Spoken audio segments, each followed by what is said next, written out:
This episode of the Sloopcast is brought to you by the Mad Canadian Barbecue Company. Mad Canadian Barbecue Company is an Ohio-based company where they say our seasoning will take your barbecue from good to great. Mad Canadian will be at the OLC Shrine Cafeteria this Thursday, 4 to 7, Cary, Ohio, for some barbecue and bingo. Love me some barbecue and bingo. So, again, this Thursday, 4 to 7, Cary, Ohio, OLC Shrine Cafeteria. Come hungry, bring your bingo stamp, and have some fun here. Check out his social media for some more information about him and his food truck and where he'll be heading to next. Mad Canadian Barbecue Company, who are the official barbecue of the Cary High School Blue Devils.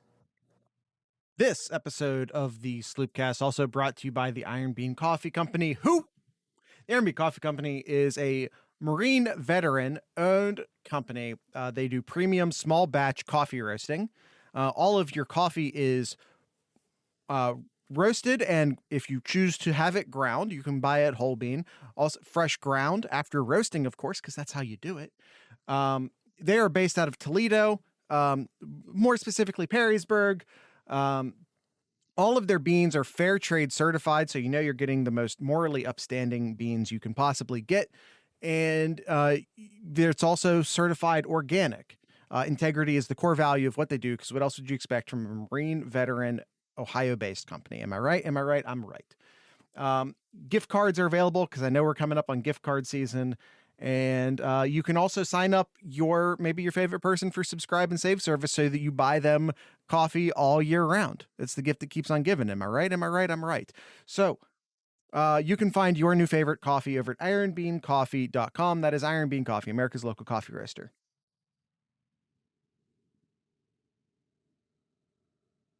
How's it going, YouTube? How's it going? Sloopcat's in the chat. It's our Collegiate Chaos episode here. Not as chaotic as it could have been. But still some good games. Yeah, very, very. This is our lightest chaos week of the year, I do believe. But still some games to talk about here. So let's sure. Let's go ahead and jump right into it.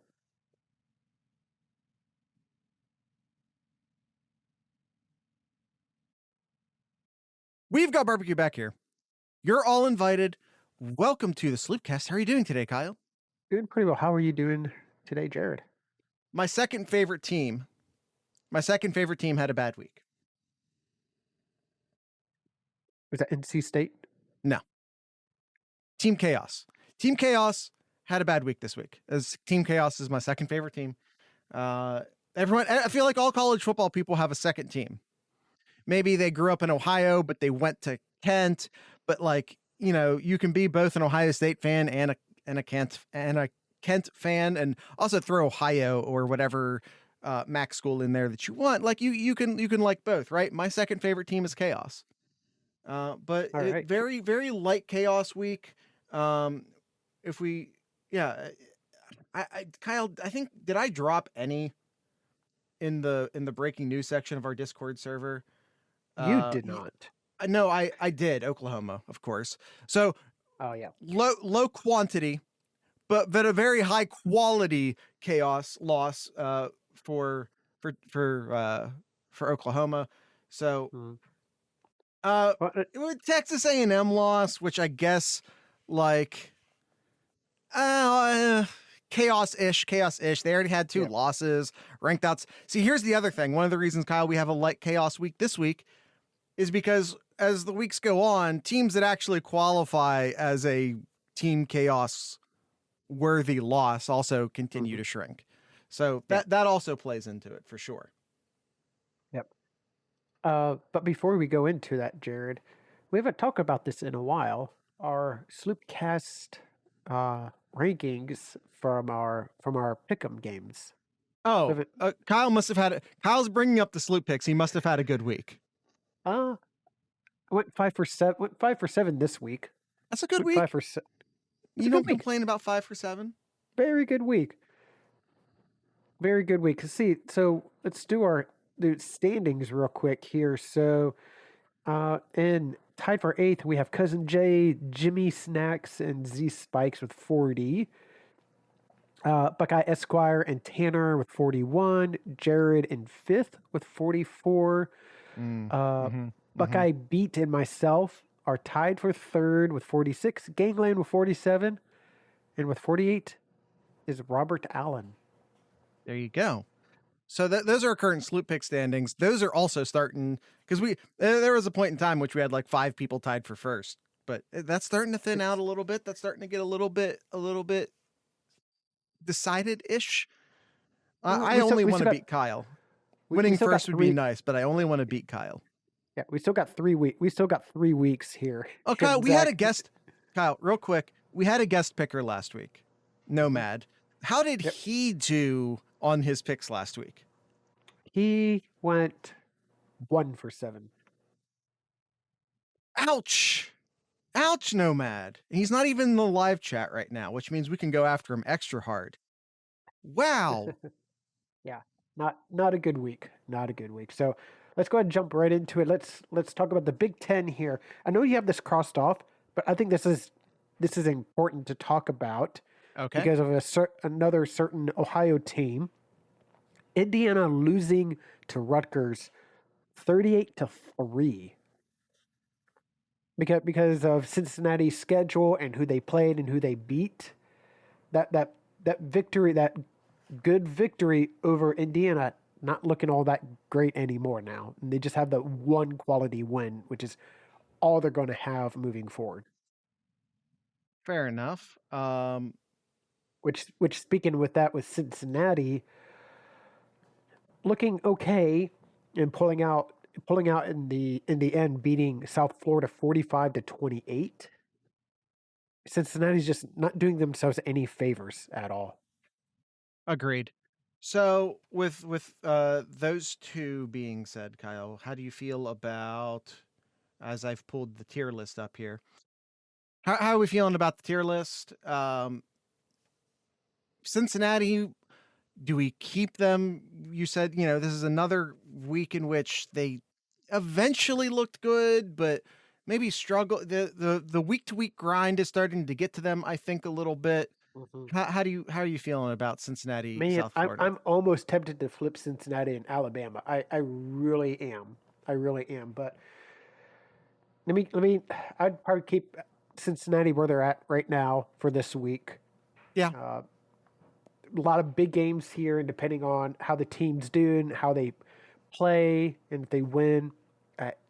At this point, I think the only direction Cincinnati can go, unless there's losses also in the S tier, Cincinnati can only go downhill from here. By the way, Kyle, let's talk a little bit of Big Ten here. Michigan, Penn State. Michigan won a hard-fought battle against one of the most underrated teams in the country in Penn State, in my opinion. Did Michigan look great? No, but Penn State's a very good team.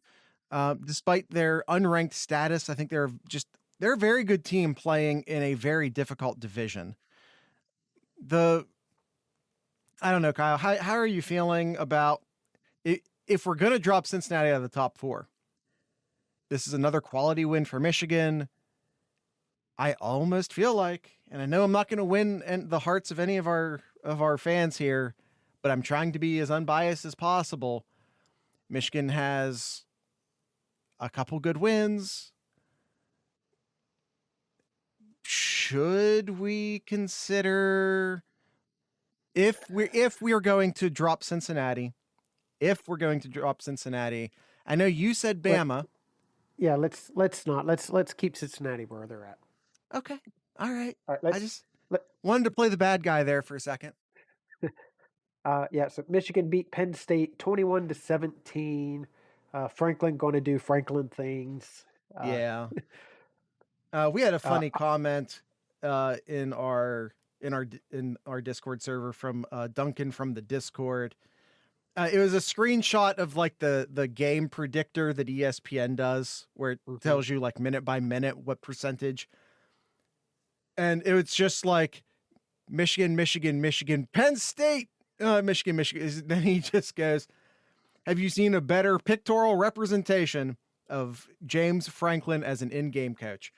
God, like James Franklin does so much right. He really does so much right. I think he's been good for Penn State. But But I, he's I, so terrible I in think game. I He's think such a terrible Franklin in-game coach. I think Franklin said it best himself. We're not great. We're good, but we're not great. I think he said we're great, but we're not elite. But Okay, well, yeah, sorry. I shouldn't have even corrected you. It was dickish of me to even correct you on that. But yeah. all right. All right, moving on to other Big Ten games. Iowa beating Minnesota 27-22. Gophers staying right there with Iowa. Despite all the injuries that Minnesota's had, they're still kind of like Nebraska is. They're right there with a lot of the games, a lot of their losses, just right there. I think that injuries is just getting too much for Minnesota here. Yeah, I agree. And like that's just football. And when you're Minnesota, you don't have the talent necessarily to, like, Ohio State can like miss Garrett Wilson for a game and be fine. You know what I mean? But Minnesota can't. You know, they've played their entire season without their best offensive player. Yeah. Ibrahim got hurt against Ohio State, and that was it. Like, and you know, like I said, if Ohio State loses Henderson, they don't have Mayan Williams.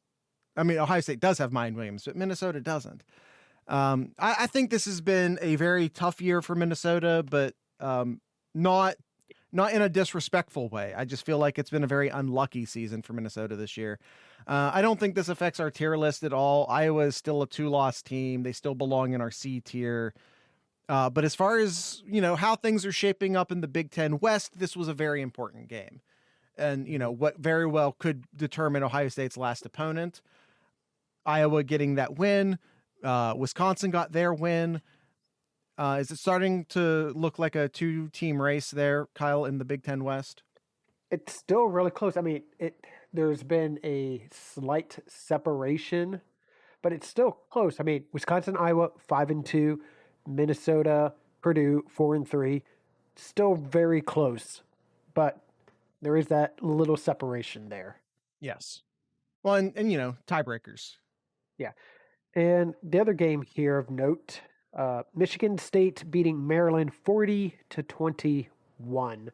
Michigan State continues their great season, moving on to 9-1 for the season, going into Ohio Stadium next weekend.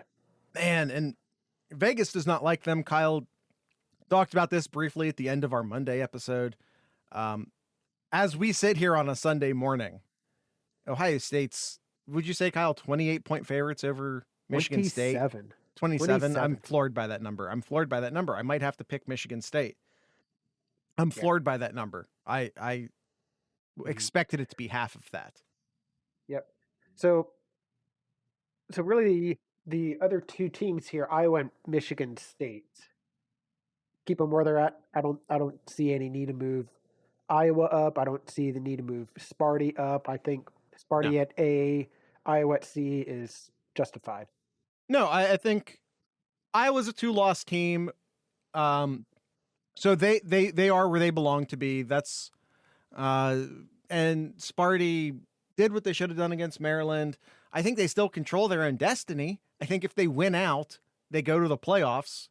Now, that's a hell of a lot easier said than done, obviously, because you actually have to beat Ohio State.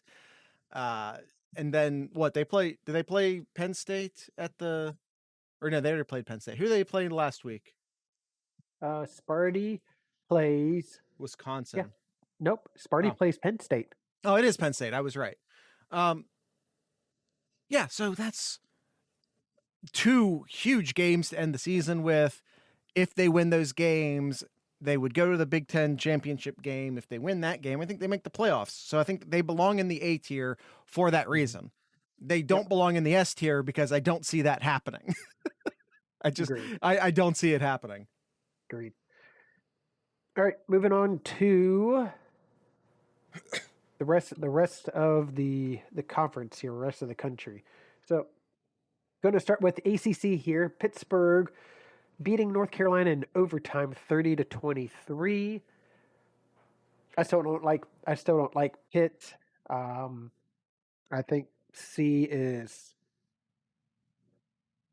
fine. I don't think they should be in the C, but C is fine with me. I think they are potentially, Kyle, the best team in the ACC. Potentially. I think they're in the conversation. So because to me, they're a 2-loss team who is one of the best teams in their conference, Well, a Power here's the 5, thing. I guess, conference. So I think they belong in C for that reason. Well, they got 2 games left.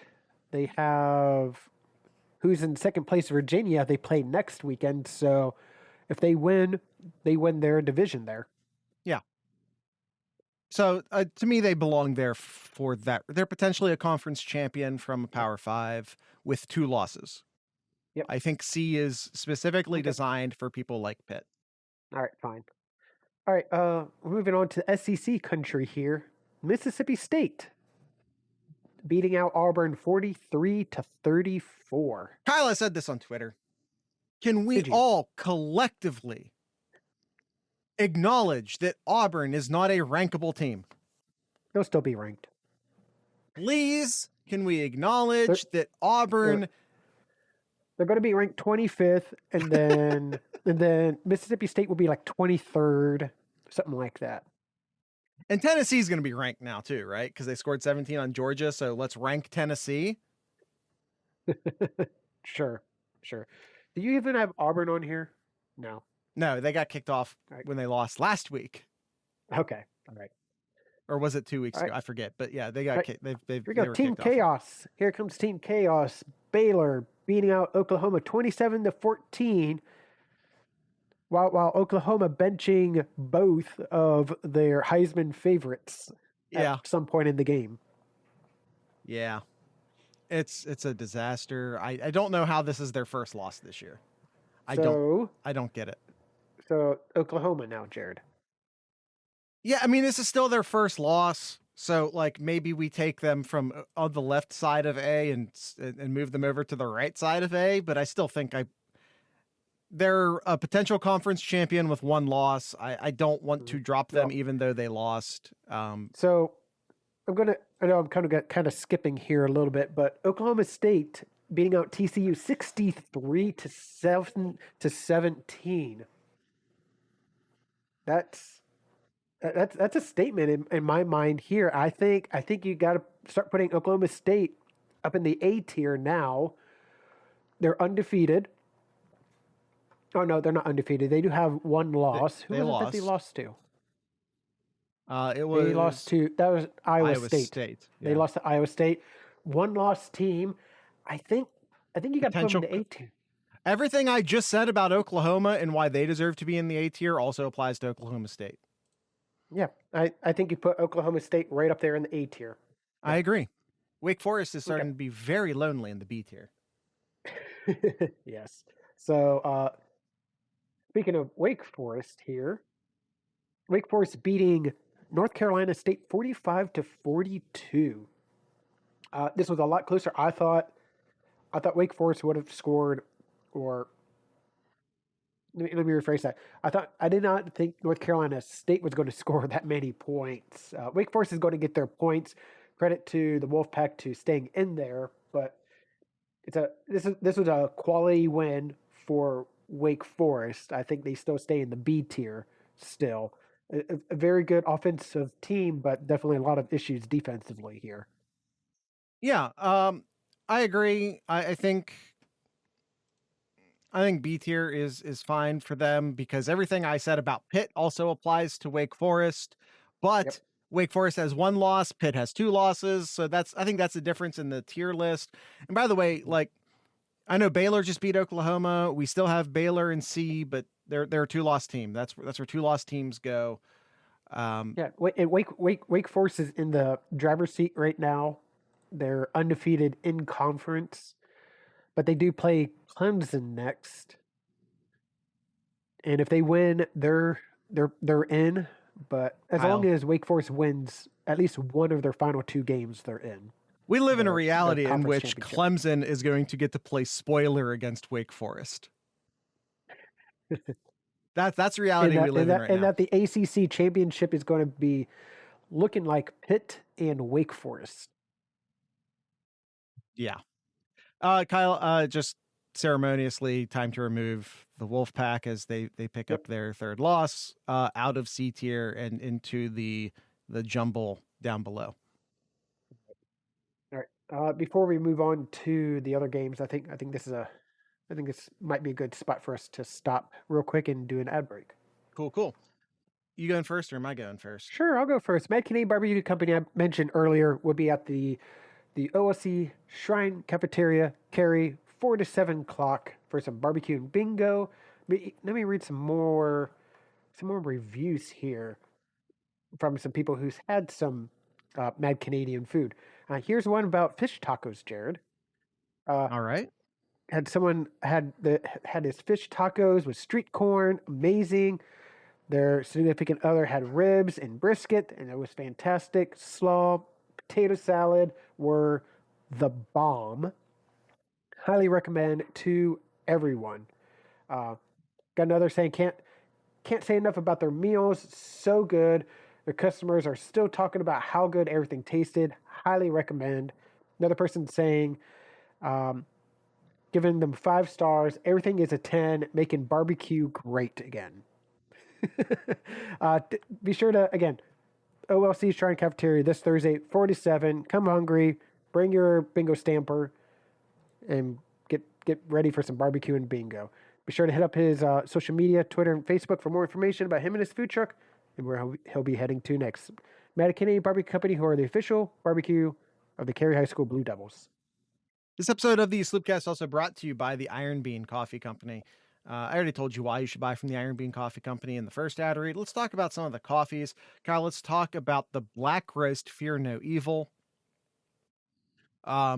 They took their highest quality, most floral Arabica beans and carefully roasted them to the brink of flames.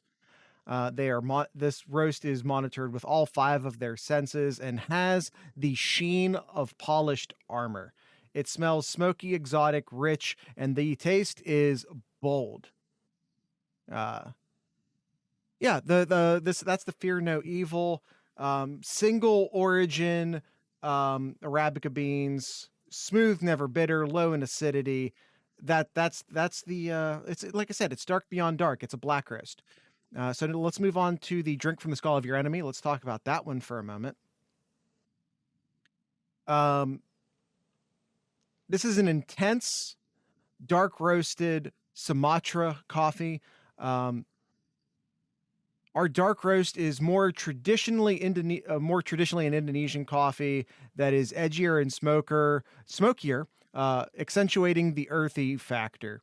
This offering is a big, strong, prime example of a classic Indonesian Sumatra coffee.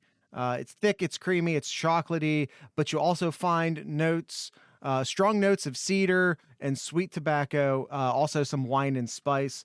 This is maybe my favorite dark roast of the Iron Bean lineup. I think that's probably my case. So you can buy your own drink from the skull of your enemy, or find your new favorite coffee over at ironbeancoffee.com. That is Iron Bean Coffee, America's local coffee roaster. All right, let's get back right into it here, Jared. You hit it at it earlier. Georgia beating Tennessee 41-17. Is Georgia slipping on defense here, letting up 17 to Tennessee? Or did they just play a competent offense? I don't know. Yeah. I know you were kind of half kidding about Tennessee, but will they jump up after losing? Was I kidding? I mean, I was kidding, but was I? Yeah, you are. What's their record right? What's Tennessee's record now that they've lost to Georgia?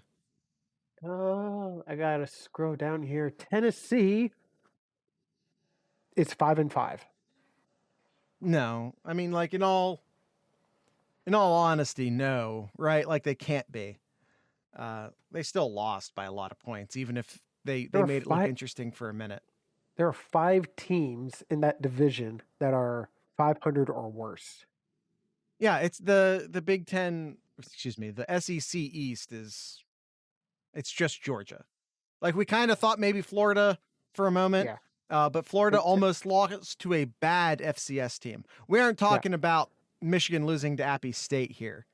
We're talking about a bad FCS team in Samford, and I think they allowed Samford to score 42 points on them in the first half. That entire coaching staff, they've already fired a couple assistants off that staff, but they're all done at the end of the year. Not good. And then on the West, there's only one team that have a losing record, and that's LSU. Yeah. It's that the SEC's been like that for I don't know since Urban Meyer left Florida. It's been all SEC West. Correct. All right. So speaking of that, Ole Miss beating Texas A&M 29-19. Now, I'm just going to throw this out here. You can take it either way. You can think it's a big deal. You don't have to think it's a big deal. But Texas A&M losing now, does that make that loss for Alabama more significant? Yeah, I think so. And by the way, just ceremoniously, we're removing Texas A&M from the tier list. That is their third loss. They no longer get to play. So Ole Miss now is 8-2 for the season. Yep. They're right there with Alabama, but they're not going to be in it unless chaos happens. Chaos happens, but I don't see it because I'm sure Alabama probably plays some cupcake team. Oh no, that's who they played this week. Yeah, they played New Mexico State. Yeah, and they play Arkansas and Auburn next. Yeah, which are losable games. Not that Arkansas or Auburn are great, but Auburn, that's the Iron Bowl. Crazy things happen in that game. And I think Bama is flawed enough that if, they just don't show up, then bad things can happen. I do think, like I said, I think they're flawed enough that that's a possibility. Alabama has that tiebreaker over Ole Miss, so Ole Miss needs Alabama to lose both of those games. Right. And there's a reason why we keep some 2-loss teams on the chart. Even though the rule for the playoffs is don't lose twice, right? Don't lose twice, don't lose twice. Yep. But this has been a very chaotic season so far. If any season during the playoff era we could see a 2-loss team, it could be this year because of the amount of chaos that we have seen so far. It's possible that a 2-loss team gets in, which is why, like I said, we're keeping some of the better 2-loss teams on the chart, even if they're relegated to the C tier. Do you move Ole Miss up though to B? No, they're a 2-loss team. This is a quality win from Ole Miss here. So I'm looking at their schedule. They have wins against Arkansas and Auburn. Now Texas A&M. Should they move up to the B tier? I am not willing to move any 2-loss teams out of C tier. I'm not going to do it. All right, fine. Thought I'd bring that up. All right, Notre Dame, the 28-3 victory over Virginia. Yeah, Virginia was just never in this game. They never had the offense. Yep, I think keeping Notre Dame still one of the better 1-loss teams. I think it can just stay right there in the A tier. No complaints there. All right, and we have the last one we have here, Oregon. This was a game a lot of people were pointing to. Beats Washington State 38-24. I did not watch this game, Jared. I don't know if you did. I watched it until I fell asleep, which happened fairly early. It was 14-14 at halftime. Sure was. Oregon, like at the beginning of the game, and one of the reasons why I sort of fell asleep was like Oregon scored 14 points right from the beginning of the game.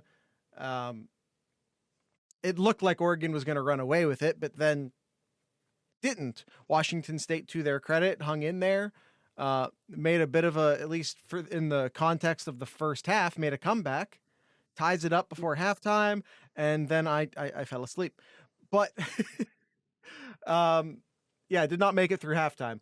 Yeah, it was a one score game going into just under 6 minutes left in the fourth quarter. But then they got back to back touchdowns, and then Washington State got a late touchdowns with 9 seconds left to make it look more reasonable. Yep. So Oregon, I think you still got to keep Oregon in the S tier there. They have the best win out of anybody right now. They're winning games. I think you got to keep them in the S tier. Yeah, it was not a pretty performance against Washington State, who is not very good.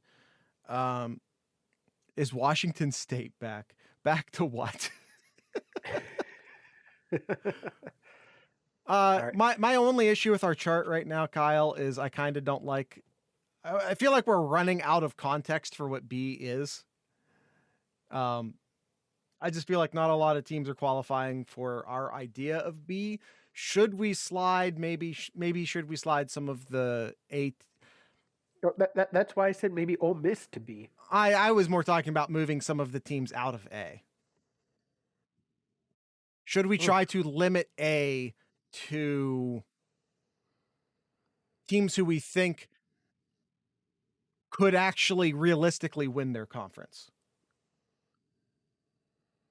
Because Bama could actually realistically win their conference. I mean, I will. Michigan could actually realistically, I think, because they're, win their conference. I mean, I will tell you, like the next week, like this time next week, Jared, I think we're going to have a lot more B teams. Well, yeah, but if those A teams lose, they theoretically drop to C. I don't know. I feel like we're losing. I feel like the number of teams that qualify for what we defined B to be are running out. But all these teams in the A tier, unless you put Notre Dame down to B, all these teams have a legit shot at winning their conference. On paper, but like realistically, like do we realistically expect Michigan State to beat Ohio State and Penn State? And you know what I mean? Like it doesn't feel realistic to me, especially, we have Vegas coming out and saying that they're near 30-point dogs to Ohio State. I think Michigan State is a team we should investigate, look about moving down to B tier. What do you think, Zach? Do you think he says party to C? Well, that's not happening. They have one loss. Notre Dame does not have a path to win a championship. Yeah, and that's why I said maybe Notre Dame can go to B tier. I think we move some of these teams down. Okay. Who does Michigan play this week? Let's look. Michigan plays Maryland. Yeah, so I mean, obviously, trying to beat Ohio State will be very, very difficult for them, as it always is. So I kind of just want to keep them there for now. Bama's in the driver's seat for their division. Oklahoma and Oklahoma State feel like the two teams that are going to represent the although maybe not, because we have a weird tiebreaker situation, which led to a lot of drama in the Big 12, where Baylor was attempting to kick a field goal, but created a bit of a mess by calling a timeout and kicking a field goal in their win over Oklahoma, because winning by 10 points or more is some sort of weird tiebreaker rule in the Big 12. Yeah, I don't know enough about the Big 12, like, because we're getting down to like third tier tiebreaker rules. So I think maybe once we have a little bit better clarity on who's going to represent the Big 12 and the Big 12 championship game, I think maybe we just leave Oklahoma and Oklahoma State where they are for now. But if one of those teams is going to the Big 12 championship game and one of them isn't, then I think the other one should probably get dropped to B tier. But again, I don't know enough about the chaotic situation that is the Big 12 tie-breaking system, especially since we got people worried about the third tier of it. I'm just going to leave it as is for now. Okay. All right, fair enough. All right, so this is our rankings here for this week. S tier, I don't think we should move anybody around. Georgia, Oregon, Ohio State, Cincinnati. That still looks correct to me. Yep. Alabama, Michigan, Oklahoma State at A. Wake Forest, Sparty, and Notre Dame at B. And then a few others at C. Yeah. Coastal Carolina won their game and UTSA won their game. They're both, are they, I mean, I just don't see that happening as much as some people might want to see it happen. I don't see that happening. OU to B for losing to Baylor. No, because again,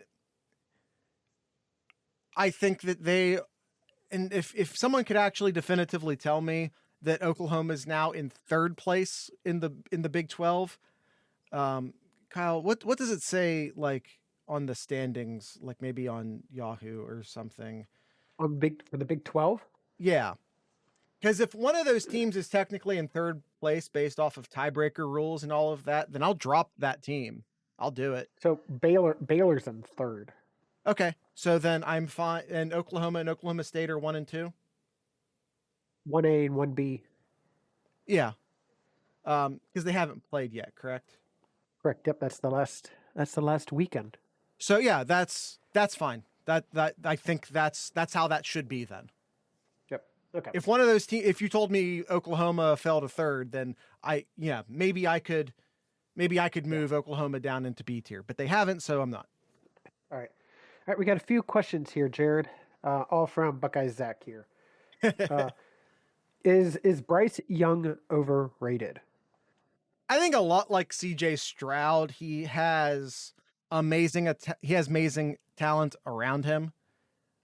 So I think that they are both very elevated because of that. You wonder what would happen if you cherry picked this quarterback or cherry picked that quarterback and then gave them the talent that Bryce Young has. You can't really say overrated too. He's doing everything that that's been given to him. He played one half again against New Mexico State, but 21 for 23, 5 touchdowns in that game. I wouldn't say overrated. Just has the key to a Ferrari and is not damaging it. Well, also I don't think he's the best player in college football, but he's also first. But he's also, according to Vegas, like number 1 in the Heisman odds. But that does not that to me just is a reflection of how stupid the Heisman Trophy has become. Fair enough. That to me is. So if you want to say, well, the Heisman Trophy odds say he's the best player in the country and he's not, therefore he's overrated. If you want to come at it from that, that's fine. But to me, that just shows you how stupid and flawed the Heisman voting is, not that Bryce Young's overrated. Yep. What would Bama done if they didn't poach J-Mo from the portal? That's a great question. He appears to be the best player on their offense at the moment. And a lot of people out there want to be like, oh, Ohio State really screwed up, huh? Ohio State really screwed up by letting Jammo get away. Oh, man. Meanwhile, Smith and Njimba, 9 for 139. Garrett Wilson, 10 for 126. Chris Olave, 9 for 85 this weekend. Ohio State's fine. Ohio State's fine.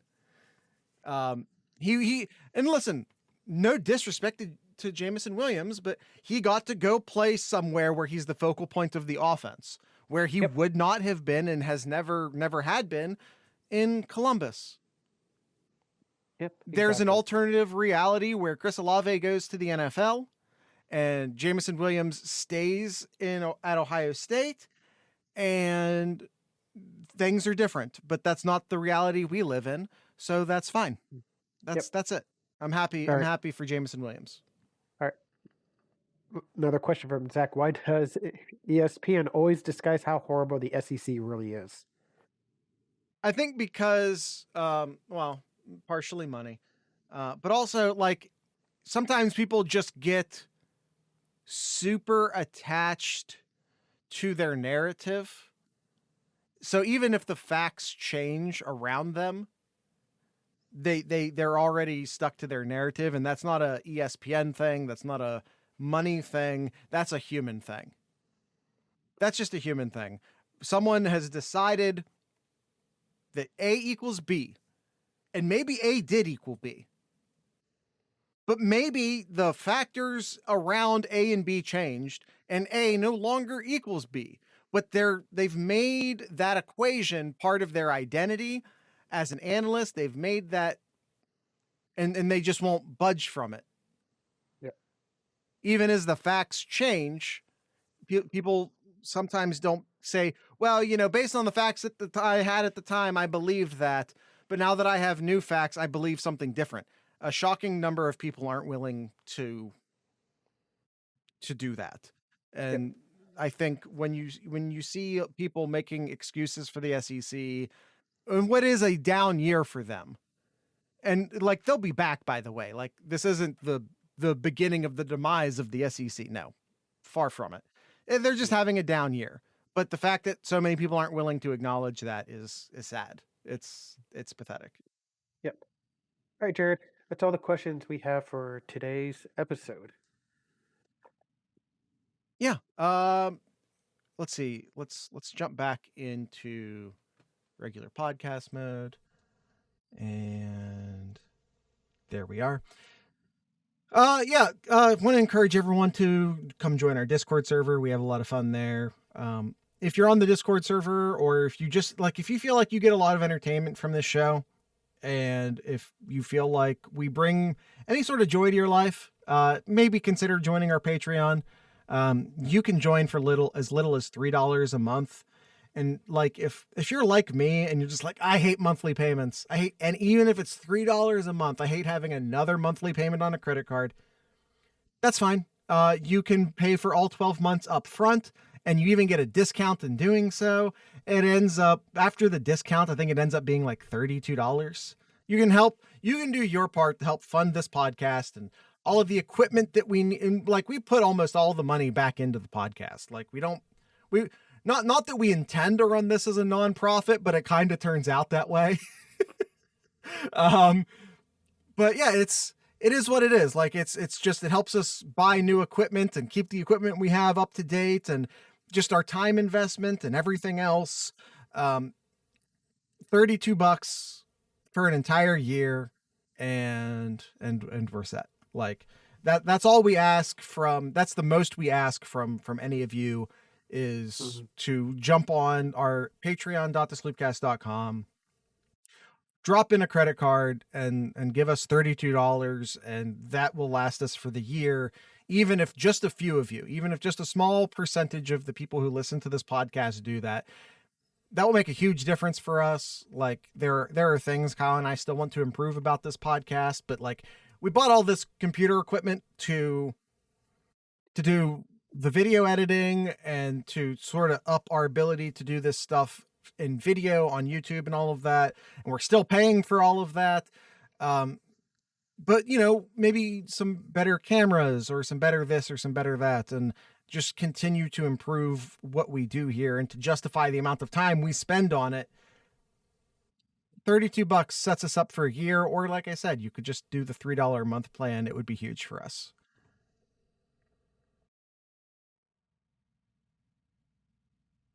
And also, like, for that $3 a month, you get to join Buckeye, Zach, and Stuart, and everyone else down there in that live chat, and make fun of us and our chairs while we record. Yes. So, I mean, if like the pure, just do it to help us thing doesn't work for you, you get to join a bunch of hooligans in our Discord server in like the exclusive part of our Discord server. So that's a lot of fun. So, Kyle, that's it. Do you have anything in Kyle's corner? Not really. Just looking at games for this weekend. Got a top 25 matchup of Oregon, Utah. Obviously, the Michigan State and Ohio State game. Iowa State, Oklahoma can be a good game. Talked about Wake Forest and Clemson. Could ultimately decide that division there. Arkansas and Alabama, another 25 matchup. Nebraska, Wisconsin could be a good game this next weekend here. Yeah, looking like we have a good handful of games this weekend here. So looking forward to it. Cool. That's it for our show. I'm gonna do it again, Kyle. I've done this a couple times now. I'm gonna do it again now. I'm gonna play Motherfolk again, just to let everyone know they're playing at the basement on Friday. Trying to give you guys plenty of heads up on that. Playing at the basement, which is a venue. It's in the basement of another venue. It's in the Arena District downtown. Go check them out. The tickets are relatively cheap. It's a relatively small venue, so you're going to get a cool, intimate experience. Go check them out. It's a few bucks. It's something to do on a Friday night when it's too cold to do anything outside. So go check them out. So with all that being said, I'd like to encourage everyone to drink local beer, listen to local music, and of course, support your local podcasters. Once again, this is Motherfolk.